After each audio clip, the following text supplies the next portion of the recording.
Over the last 12 months, we've had a lot of companies perform very strongly, so there's no surprise when we look at them based on a forward valuation that they look very costly, especially as they sit well above their own historical averages. And today we want to cover Novo Nordisk, a company that hasn't performed very well over the last 12 months, down around 34%. In fact, this is a company, when we take a look, it's sitting at a new 52-week low and is around 50% lower than its all-time high.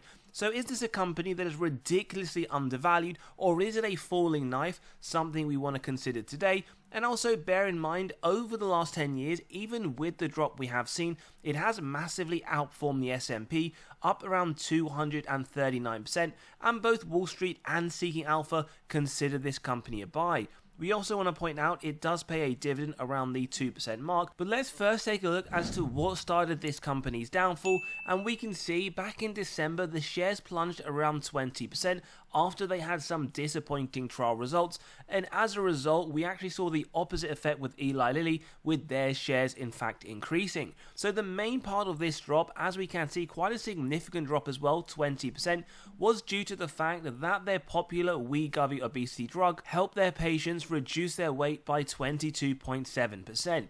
Now you may think that's very good, a drug that can help a lot of patients lose weight. However, we had a forecast here, unsure of where they arrived at this number, but we can see analysts wanted 25%, and as it was a few percentage points different, that ultimately led to their massive drop. Now the company also actually released their earnings just last week, where their shares did rise slightly on their Q4 profit beat, as well as quite a large Wegovy sales jump. In fact, that is a 107% increase from the same quarter last year, although we do have to point out it did miss only slightly in terms of what the analysts were expecting.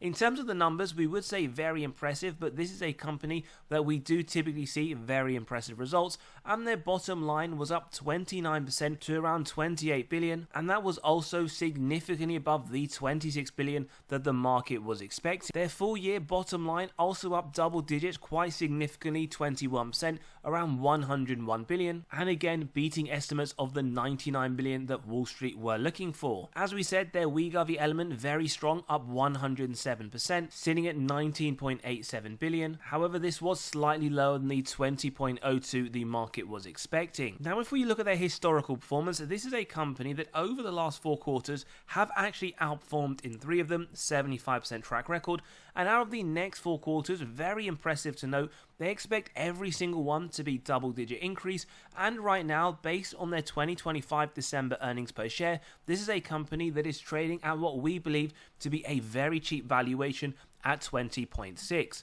Now, why do we believe it to be very cheap, even though they do get a D on the valuation grade? It isn't that far off the sector median, and as we will come to highlight, this is a high quality company. You are paying around 7% more than the sector, but it does trade significantly lower than their historical 5-year average. In fact, right now it's trading 35% lower, and no matter what valuation metric you look at, you may come to a slightly different conclusion, but each one has the same common theme, is that right now this company, as you can see on the far right, is trading significantly lower than their own 5-year average. As we saw, it does trade not far off the sector in terms of valuation, but look at their growth. Yes, they get a B+, but year on year up 25%, a lot better than the sector. In fact, also a lot better than their 5-year average. Forward looking, 19%, a lot better than the sector, and also a lot better than their 5-year average. So if we just think about that for 1 second, in terms of the valuation, it's trading near enough in line with the sector, trading significantly lower than their own 5-year average, yet in terms of the growth, it is outperforming on both of those aspects. This is one highlight here that does make us believe we should dig further, and also makes us think this is definitely one to consider in the portfolio. Earnings per share, 24% expected growth over the next 3 to 5 years, significantly better than the sector 11%, and significantly better than their 5-year of 14.1. We also want to flag their profitability, equally as impressive at an A+, 85% bottom line, a lot better than the sector at 58%, above their 5-year of 84%. Bottom line, 35%, a lot better than the sector comparative, burning through cash, -4%, and we can see also a little bit higher than their own 5-year, which does highlight here some improvement in efficiencies. Margins are going up in comparison to their historical figures, and cash from operations, 17 billion, a lot better than the sector. As we already showed earlier, they are burning through cash negative 14 million, and also a lot better than their own historical data of 11 billion. So overall, so far, we do believe this could be an incredibly great opportunity. But if we just look at some of their slides from their latest investor presentation from their earnings last week, we can see in terms of their GLP-1 patient reach, it has almost tripled. And we also notice in terms of market share, they have gone from 58% a few years ago, now sitting at 63%. When we do compare it to the second close competitor, that is Eli Lilly, with around 34%. So that is a positive sign, especially if you do believe they can continue to take market share and there in turn increase their sales. And then we can see the diabetes market share in fact has grown by around 20%, which is a positive sign. This is one of the makeups of their income streams. And then we get on to what we mentioned right at the beginning, one of the reasons why this company did suffer a massive drop. In fact, it was double digits in just one day. That if you want more of the data, how much of the body weight over the time, you can take a look on this graph. In terms of looking at their financial results, and this is the key for us, over the last full year, top line up 25%. Their gross margin has also increased from 84.6 to 84.7. Their operating profit up 25%, whilst their margin in fact has stayed flat. And their bottom line net profit up double digit 21%, with a very small increase on their net income margin 20.1 to 20.6. And you can also see EPS up 22%. So this is what we would call a very high quality company. We're seeing double digit growth in every single metric. And then we look at their capital allocation, something we always love to look at, and we do advise when you're considering companies, look at how they're allocating their capital. In terms of what we've seen in 2024, quite a large amount in terms of the dividends. We will talk about the growth shortly as well, but one thing we wanted to pinpoint here, although this is just for the time being, there is no planned share buybacks in 2025. However, we are of the opinion that given how cheap this company does look now, we wouldn't be surprised to see a massive share buyback program, so something we will be keeping our ears open to. Finally then, financial outlook, what do they expect for the full year of 2025? Again, double-digit growth to their top line, 16 to 24%, and operating profit even higher at the 19 to 27% point. Now, we've talked about how this is a high-quality company, and we want to show you the underlying metrics that support that. Firstly, dividend safety score, 99, very safe. Two severe undervaluation signals that we do want to cover today, and their latest dividend increase did sit at 21%. So if we take a look then, first things first, dividend safety score reaffirmed just last month. What this ultimately means is that the dividend very safe, meaning a cut is highly unlikely. Now, for those that like the key metrics from the last recession, 07-09, they actually increased the dividend. They had plus 6% sales, well above the average of the S&P at negative 12, and massively outperformed in terms of return, negative 27, S&P itself, negative 55. We already talked about one thing we like about this company is that dividend growth, double digit. In fact, they've been increasing it at 21% year on year over the last 20 years. They're also a dividend aristocrat with 25 plus years of increasing the dividend. And we get to the first valuation based on the PE average. And what we do want to say is we're not looking at any one of these models in isolation. We will conclude when we put it through our own DCF. Now, the blue tunnel does indicate the expected fair price. Nice to see it going up over time as well. But what we've noticed with the actual stock price, it has been decreasing, and there's massive disparity between the lower end of the blue tunnel as where this company sits now. That is an indication of severe undervaluation. And another indication here is dividend yield theory, which tells us a company is undervalued when the current yield sits above the 5-year. 2.05, well above 1.41, and we get the same on the forward P, sitting at 20, significantly lower than the 5-year average of 30.4. These are severe undervaluation signals, and it is, as we've already mentioned, trading at a premium to the healthcare sector, something we believe it deserves, something we did touch upon earlier on, but something we will also show you now. Free cash flow payout, reason why we firstly focus on free cash flow is that earnings are susceptible to manipulation by management through accounting. Below 60% is what we want. Does give us faith they can continue the double-digit increase. 73% on a trailing 12-month. Nice to see, expected to come down to 63% over the next year. Free cash flow, we want consistent growth over the longer term. Pretty much tripled from 2015 to 2024. Expected to go higher over the next 12 months. Always a great sign. And then we get to the sales growth, where we do want a minimum of 3 to 7%, 3 to 4 just to keep up in line with inflation. Nice to see from 2021 double-digit growth, 25% in the most recent year, and they expect double-digit, as we saw from their outlook, to continue. And they've pretty much tripled their top line over the last 10 years. whilst also, as we've highlighted, actually buying back more than 10% of their shares over the last 10, 5.16, now at 4.46. And why we like to see this, because this is one way companies return excess cash to investors through this method.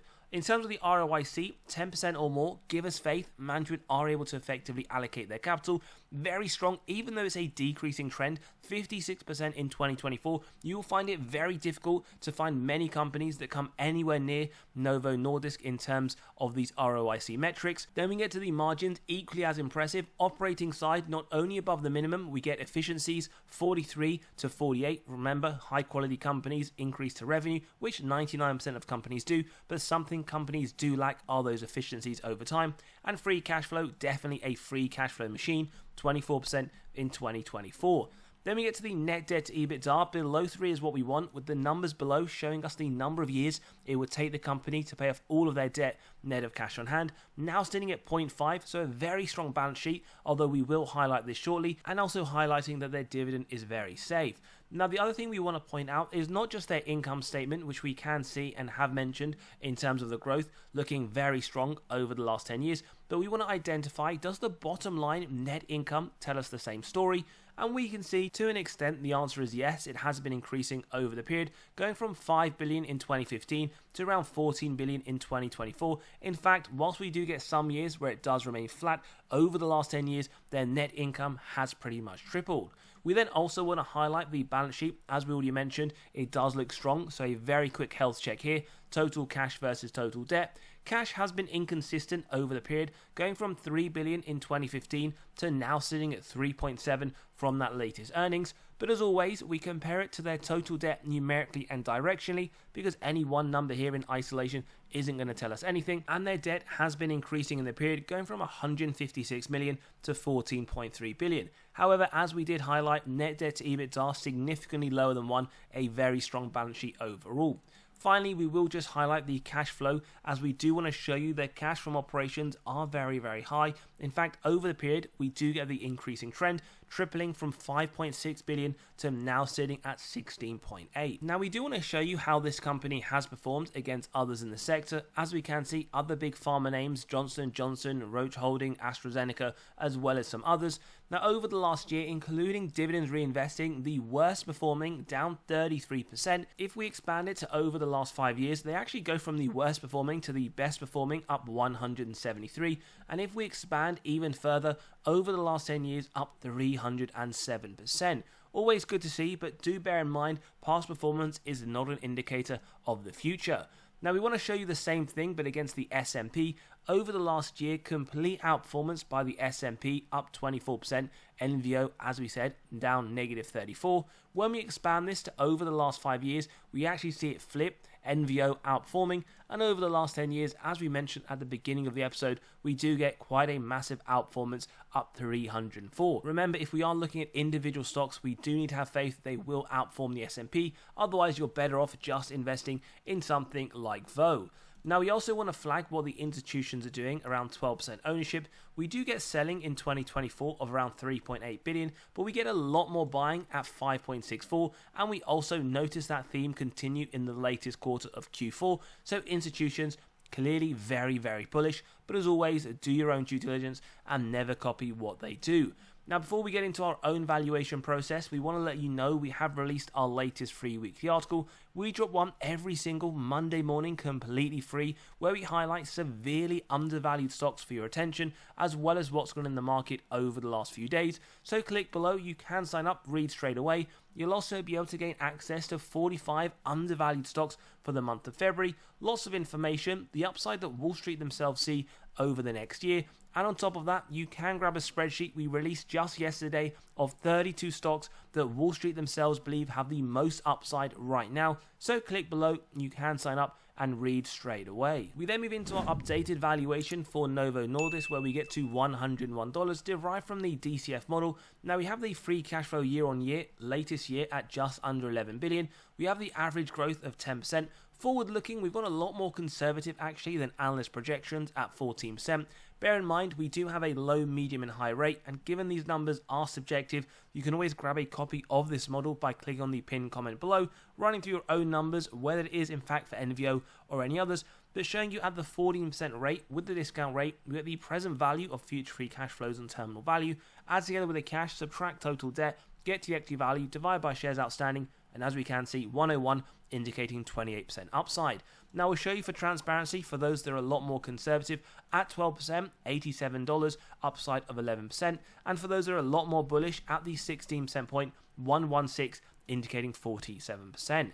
As always though, we do like to take through the medium rate where we're not just done as we add a margin of safety, 10%, execute on that if it meets our 3 golden criteria, wide moat, strong financial metrics, and good forward-looking data. If we believe that, a buy at $91, then we keep going till it's near the current trading price. And what we can see, in fact, for today's episode, around $76, you are getting 25% for what we hopefully have shown you today is a very high quality company. Wall Street expect $110 over the next year, an upside of 40%. Now, in our opinion, this is a massive strong buy, a very high quality. It has dropped, although we don't believe, given the financials, given the outlook of the company, it is warranted. But as always, give us your own thoughts. 25% margin of safety, 40% upside. Is this for you a buy, hold, or sell? Don't forget as well to sign up to the free weekly newsletter, grab those spreadsheets, as well as coming and joining us in a Patreon where we do cover our weekly buys and sells. And given the volatility over the last few weeks, we have made some purchases and some sales. But always, have a great day, and we'll see you all on the next one.